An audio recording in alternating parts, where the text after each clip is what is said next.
Today வந்து தக்காளி சாதம் செய்யலாம்.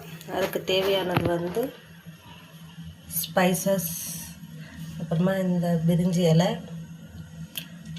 கருவேப்பிலை, கொத்தமல்லி, புதினா, அப்புறமா ஆனியன், கொஞ்சமாக பட்டாணி, பச்சை பட்டாணி, இது ஒரு 5லேருந்து 6 தக்காளி, ஒரு 3 வெங்காயம் போதும். அப்புறமா உப்பு, இது வந்து இஞ்சி பூண்டு பச்சை மிளகாய் பேஸ்ட், அப்புறமா எண்ணெய், கொஞ்சம் நெய்.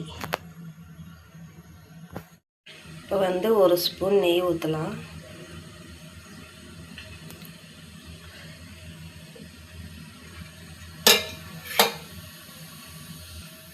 அப்புறமா எண்ணெய் ஒரு 50 கிராம் அளவுக்கு எண்ணெய் போதும். எண்ணெய் கொஞ்சம் காஞ்சி வரட்டும். எண்ணெய் காஞ்சிடுச்சு. இப்போ இந்த ஸ்பைசஸ் எல்லாம் போட்டுடலாம்.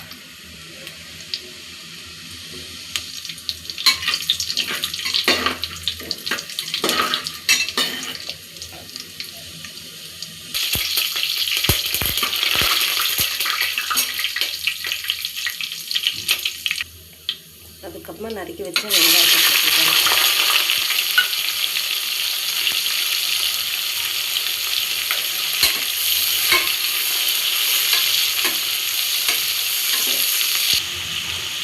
வெங்காயம் வதங்க லேசாக சால்ட் உப்பு போட்டுக்கலாம்.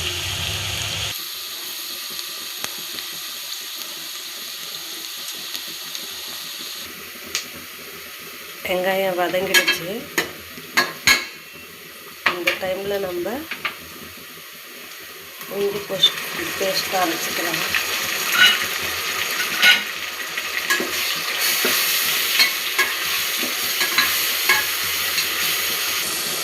அப்புறமா அப்படியே இந்த புதினா, கொத்தமல்லி, கருவேப்பிலை எல்லாம் போட்டுக்கலாம். நல்லா இப்படி கலந்து விட்டுக்கலாம். கொஞ்சம் நேரம் வதங்கட்டும். இந்த பச்சை வாசனை போகிற வரைக்கும் வதங்கட்டும். இந்த டைமில் சில்லி பவுட்ரு ஒரு 1/2 ஸ்பூன் போட்டுக்கலாம். நான் சொல்கிறத மறந்துட்டேன். போட்டு நல்லா கிளறிக்கலாம்.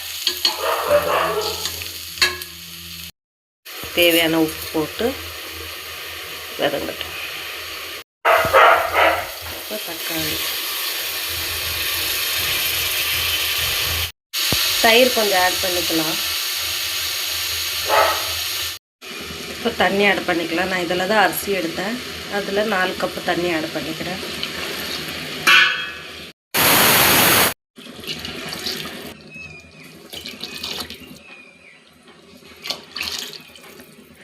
அரிசி எதில் அளந்துருக்குறோமோ அதில் 4 மடங்கு 2 மடங்காக தண்ணி எடுக்கணும்.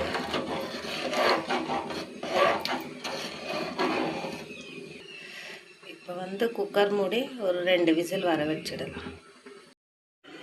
குக்கரை இப்போ ஓப்பன் பண்ணி பார்த்துருவோம். இவ்வளோ அழகாக கலர்ஃபுல்லாக வந்திருக்கு பாருங்கள்.